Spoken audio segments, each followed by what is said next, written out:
How you doing? It's Jen from New Initiatives Marketing.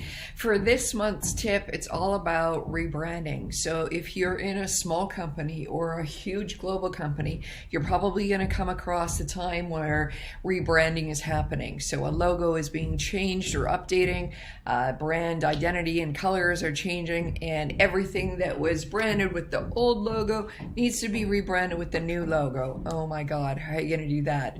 Well, we're going through this right now with a client that's spanning a few different countries, and so I have put together a list for you, and I'll give you the best practices that we know of that are helping us manage this client through their huge rebranding. So why does a rebranding happen?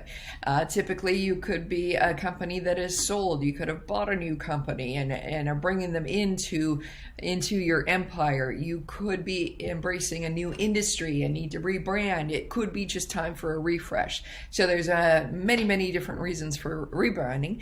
But once the new logo is developed, the new brand colors are chosen, how do you get that out onto all the stuff, both physical and digital, in a timely way that doesn't suck up too much time or resources and lets you get this all done without a huge headache? First of all, what you're going to do is you're going to need to make a list. And I've got this list, this Excel spreadsheet here. You can download it from the newsletter. Use this as a starting point. It's pretty good. It's divided out into like web, digital, that kind of thing. And then it's divided out into other things. Like if we come down here to corporate communications, some things are like half digital, half printed, right? Do you have brochures? Do you have them exist online in a PDF format? Do they also need to get printed? Then you come down here to the true printed stuff like that, business cards, if you're still using them, which, many companies are. If you got lanyards, if you got employee access badges, if you got anything like that, it needs to be printed. That's a whole other list down here. And then if your company has any kind of uniforms, lab coats, hard hats, that kind of thing, they need to be rebranded. Then we come down to swag. So what are you using for your trade shows? What are you using for your sales giveaway? That kind of stuff. And then if you have any kind of like office decals, things like this, signs that sit behind the receptionist's office, any kind of floor mats that are branded. I mean, it could go anywhere. And if you've got office, you've got a field office, you've got facilities, you've got manufacturing, you've got labs, think about it in there too. There's all kinds of equipment that probably has your logo on it. And then the big catch-all of other. So think about it, is your company sponsoring other companies? Is your company sponsoring certain collaborations, certain local or national sports teams? Where does your logo exist when it goes out beyond your company? So making a list of all of those things as well.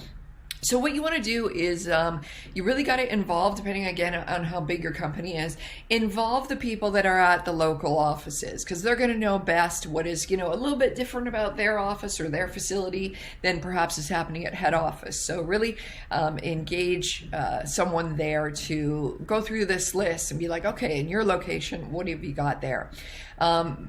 Be aware too that if you're going, because we've got lines here for offices in Canada, the US, Mexico, the UK, and on and on. If you are going to different countries, you're going to have to think about, okay, how is the logo or the new branding or the new tagline going to be placed on different pieces of collateral that are available, maybe in certain countries, not in others. So what's happening in your own country, and then all the countries that your offices exist in. And then again, if all those have different languages as well, how's that going to happen? As well, now from the supplier point of view, to do anything digitally, you're probably going to get the designer that created the original logo or that office in order to create the digital logos for your website and all of your digital platforms. But what about printed things? Do you have local suppliers in the different countries? How long is the lead time there? Trying to get that all figured out. So do you have to brand or rebrand by a certain deadline because of, third-party deadlines like that? So, has your company been sold or bought and there's a certain announcement date that's coming up that you have to be rebranded by? Or is it kind of a rolling soft launch, like sometime, by the end of this year, we want all this stuff done? And then how are you going to going to do it? Are you going to change digital really quickly? Because technically you can just swap in and out a digital logo and away you go. Printing things, imagine printing, the big sign for your factory or your manufacturing plant or your head office. Maybe it's on the side of a building. How long does it take to get that printed and manufactured and then, installed? So you got to think about lead times on that as well. So I'd suggest that while getting the help of the folks in your local offices, you also assign a project team to make this their number one priority to get that stuff all done. If you're going through a rebranding or think that you're about to, don't download this handy sheet here. So it's got a lot of the brainstorming on the things already thought out for you. And if you need any help getting your project team set up or getting this endeavor on the way, do not hesitate to reach out.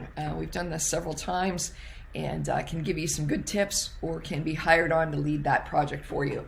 Let me know if you have any other questions, and good luck. Good luck with your rebrand.